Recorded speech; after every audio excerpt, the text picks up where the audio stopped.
Alright, hey guys, Fiddle Ferret here, and welcome back to another manga first impression video.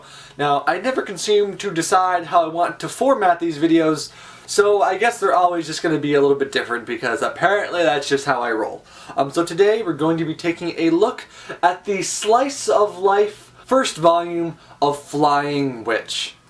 Alright, so like I said, Flying Witch is pretty much at its core just a really pleasant read. It's a very relaxing and nice slice of life story. The whole story revolves around our main character here, Makoto, and this is her black cat familiar, and basically Makoto is a witch in training, or like an apprentice witch. I guess you'd call her just a young witch, or however you want to say it.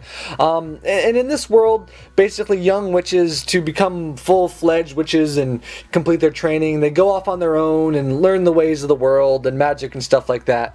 And so Makoto leaves home and moves in with her family relatives, her cousin, who's about the same age as her.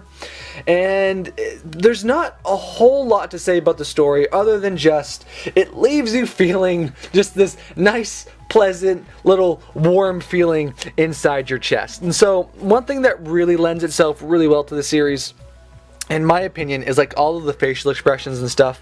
They're done really well, and they add a lot to the characters and the tone and the feel of the story. Makoto in particular is very, I don't even know what the word I'm necessarily looking for is, but she's very expressive, and just the way that her facial features are, and you can easily tell, like, you know, how the other characters are feeling, and it just brings out the story so much more, and to the fact that you don't always have to have like all this ton of dialogue. You can pretty much tell what the general feel is in the story, what's going on, what are the characters' emotions, and it's filled with it's not like crazy humor, but it's nice humor. It's not like hit you in the face, see, this is funny, see how funny we are, ha ha ha. No, it's just life stuff, and it just is funny naturally, which really just is a nice touch, because sometimes comedy slice of life series like this really pack it on too thick. So Makoto she's just a really nice main character to have. She's fun to follow. It's fun to see how her, witch training coincides with living in a rural Japanese neighborhood, and how other people interact with her and stuff like that. So this was a volume that, the second I heard that it was going to be licensed by Vertical Comics, I was really excited because it looked really good. Ooh, excuse me, I just had some Fruit Loops and oh, they were good. Yes, I'm 20, like what? 22 years old, and I'm still eating Fruit Loops.